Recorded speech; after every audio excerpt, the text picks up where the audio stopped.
Welcome to the PTA Real Estate Podcast. I'm your host, John Kelliger. I'm coming by my co-host, Nick Killing. Nick, how you doing today? Howdy, I'm doing excellent. How you doing on this wonderful Thursday? Hooking and jabbing, finding clients, staying on a routine of prospects and clients that I'm working with. What is your daily routine? Like, take me through your process, Nick, of how do you go from lead to prospect to sale to close? Like, what is broad strokes? Like, what is your method of approach?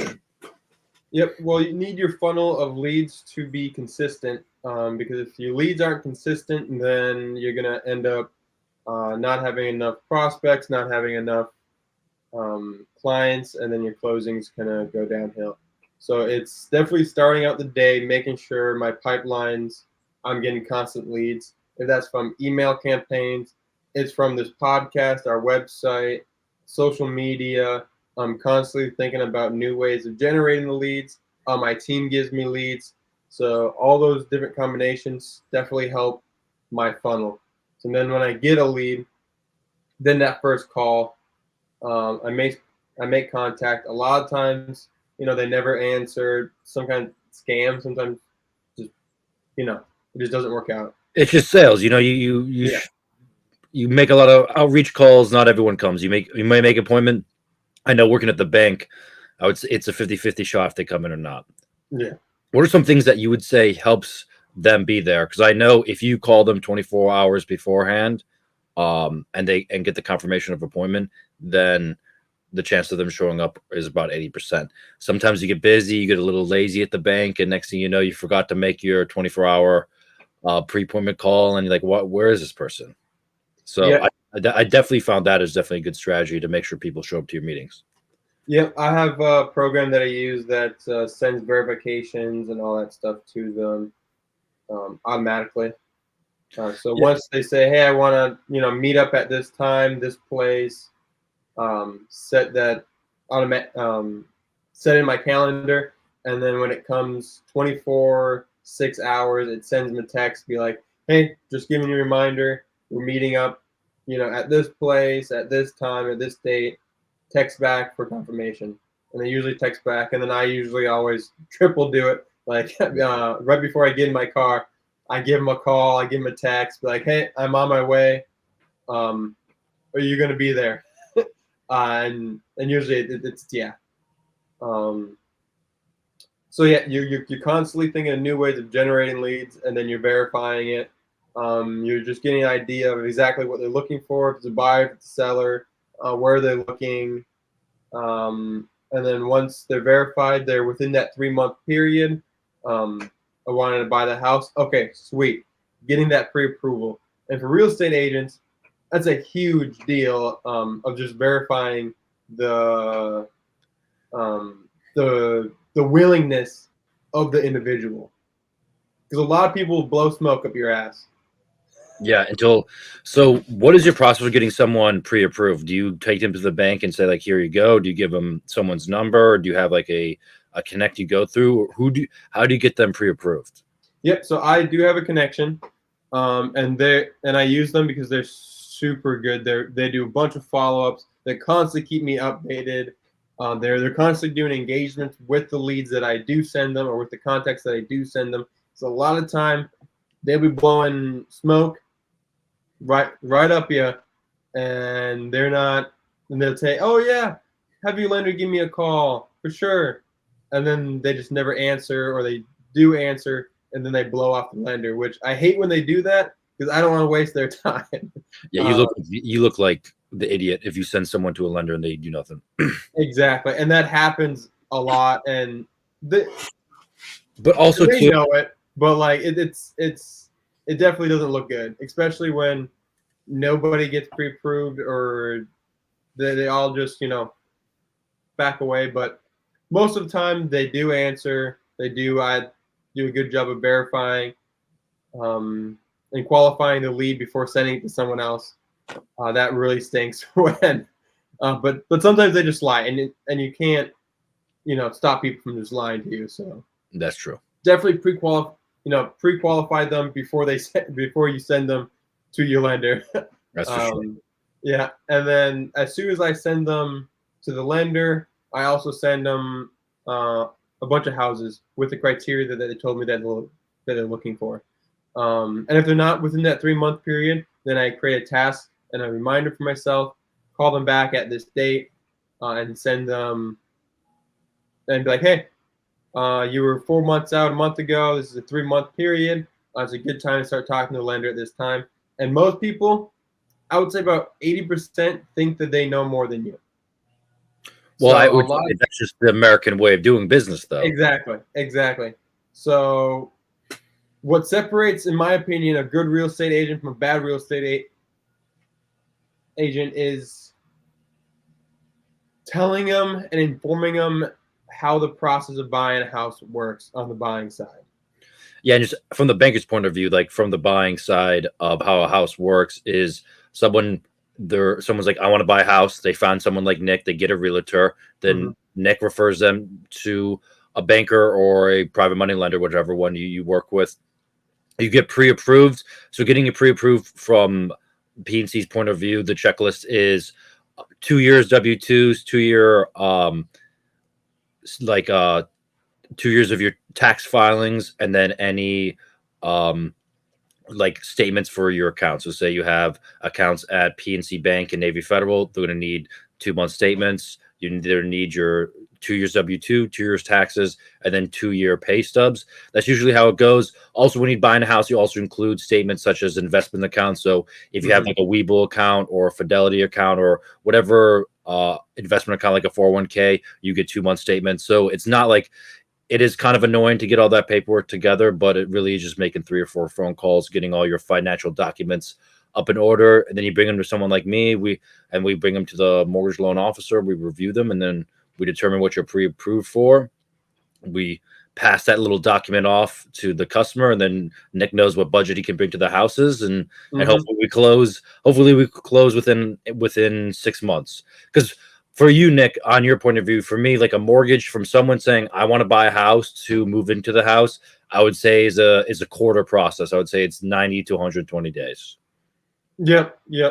That 3 month period, I see vast majority of people when they're, especially when I'm vetting them, I make sure that they're okay. Hey, when we do this, I want to make sure that you want to buy a house within that 3 month period.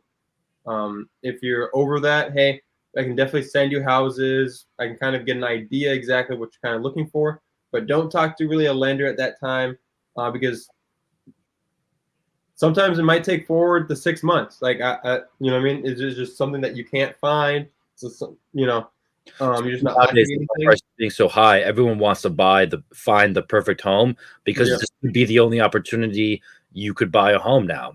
I know back in our parents' day for sure, and even in the mid 2000s, like if you're buying your house in 2015, you're not assuming this is the last house you're going to buy. You're assuming this is your starter home, and you go from there, living the American dream. I think the customer's mentality has greatly shifted from, one, I either want to be a real estate investor, or two, I'm buying my forever home the first time. Yeah, and That's kind of sad, in my opinion. yeah, I think that's a lot that of people in I talk Houston? to, they're like, I just want to buy my dream house right now. I'm gonna rent until I can afford my dream house. And Which then is they look at the interest rate. Oh, I'm never gonna like, they don't even think about refinancing. They think, oh, I'm gonna have this interest rate for 30 years. no. And No. also too, I had this one lady come in yesterday, and she already had a home equity line of credit out in her house, and she would want to do some home improvements, but she never touched it, and her rate was at 8.5, and it wasn't like she was doing. I'm not going to say the number, but her number. She was trying to do like less than $10,000 worth of work on the house, Hmm. and she was like, she was telling me how 8.5 is too high. You guys don't do anything 0% interest anymore, and this lady was in her 60s. And I was in my head, I was thinking to myself, how selfish is this lady? 8.5 on a personal loan is amazing. 8.5 on a credit card is amazing. Oh, it's fantastic on the credit card. Yes, Nick, please, as a banker, I couldn't think of another financial product other than you go to your friend and say, hey, Nick, I need $10,000 to do a new bathroom. I'll give it back to you and you charge me no interest. I can't think of a better way to get cheaper money other than the 8.5 home equity. And I was like, who is this lady? Who do you think you are? Where do you think it is? People's mind. I just feel fortunate that we came up, that I like when the rates were low, like when they were under 4, they were in the 3s and the 2s. I knew that this, while I was there, I was looking left, I was looking right, I was checking my backblast area. It was all clear, and I realized that this is an anomaly, and we're just lucky to be here. I was like, I will never see rates like this again. Oh yeah. Was that your Nick?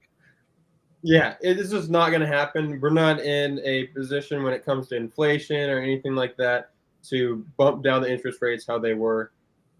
Maybe when we're like 40, 50, maybe we might be in a position. But you're going to be losing a lot of money if you wait. And it's crazy. It wasn't, that was besides when we bought the Louisiana Purchase from Napoleon himself. They were giving a land away for free. Was it easier to buy a home from 2020 to 2022? Would you say? When did it really drop? Was it pre-COVID? Did they drop astronomically? Because they were floating around 5 pre-COVID. I thought it was 5, and then when COVID hit, to be able to stimulate the economy, they wanted to drop the interest rates, and getting people to buy a house, and people went flooding to the market after that. Yes, and it worked. It worked greatly, yeah. And then we decided to spend a lot of money, print a lot of money. It's funny, when you print a lot of money, all that money just robs the middle class and increases stock prices, property values, and business values. Yeah. Think who inflation helps. And it's funny, the people who sanction the inflation and are printing the money are the government from inflation. Yeah. That works. Buying votes. That's what it helps. It helps buying votes for stupid people. At the end of the day, you're getting robbed. I don't know. I don't know if you're a stupid person, especially, dude, living in Hawaii, you saw those school systems. Living in Asbury, you see the school systems. Like, sometimes ignorance is bliss. Yeah. But when it affects me. Yeah. I just wish the people who were printed the trillions of dollars were held accountable. Yeah. Definitely. It's the world we just live in. The world we live in. It is the world we live in. It's the system. It's the game that we play. Yep. It is truly the game we play. Yeah, and then getting back to the process of buying a house. Once you have that pre-approval, I can just tell people who listen and get that pre-approval, especially the people who kind of fight back at it, but like, okay, you know what you're talking about. You've done this for years. Okay, let me talk to this lender. Okay, the lender seems pretty cool. Okay, I'm gonna run my credit. It's a hard pull. I'm kind of nervous, but this is the way to do it. This is what I've been told. Okay, let's pull my credit. Let's get that pre-approval. And then once they get that pre-approval mark, I just had this client looking for a $500,000 house. They can definitely afford a $500,000 house, and the only reason why they want to be limited on that amount, and they couldn't really find much at that mark that they really liked. They were approved for $800,000, and they were okay with the monthly payments and all that stuff. And they're like, oh wow, this really opens up everything. Okay, maybe not 800,000, but 600, 700. We're gonna be completely okay with that. And they wanted to live in Central Houston. They want to have good neighborhood, everything good. And I mean, they were excited. They were like, thank you for telling us to get this, because we didn't even know our budget. You know what I mean? Like, it's kind of impossible. You can kind of eyeball it, and you kind of have an idea of like, okay, there's like the Zestimates and there's calculators out there. Yeah, you don't know your budget until you get pre-approval. Yeah. You can spitball it. You might be off $500, $1,000 per month. Yeah. But once you have that pre-approval, okay, this is what my mortgage is going to be, plus or minus 100. Insurance, depending. Hey, let's find something outside of a flood zone. But if you want to buy something in a flood zone, just know your insurance is going to be a little bit higher. Yeah. So yeah, just and having all that down and knowing, hey, once we find our house that we like, there's really no more stress. We find the house. There's the stress part of getting it accepted, and yes, that's pretty stressful. But you're attaching your pre-approval that you have to that offer and you're sending it, you know your offer is going to be strong, especially if you're at asking, or that I run it through constant like, hey, this is a competitive offer. And even I've sent competitive offers at listing prices at a lower listing prices because they just have the house crazy high. Right? Yeah. I'm like, hey, no, we can go off $10,000. This is still going to be very competitive. No one's sending an offer. This house has been on the market for 80 days. $10,000 less is a competitive offer. We send that pre-approval with it. You know, we close in less than 30 days. They're gonna love this. 6-day option period. That's completely reasonable. Send it, accepted. Let's move on.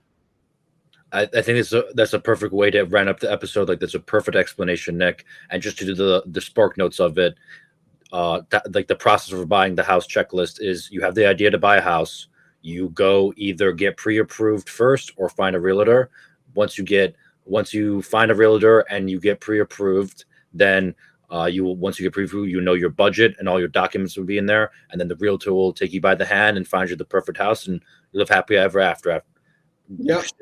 Spark Notes version of it. That's perfect. And if you deviate from that plan, you're going to be lost, and you're not going to buy a house. I could not have said it better myself. God bless everyone, and thank you so much for listening.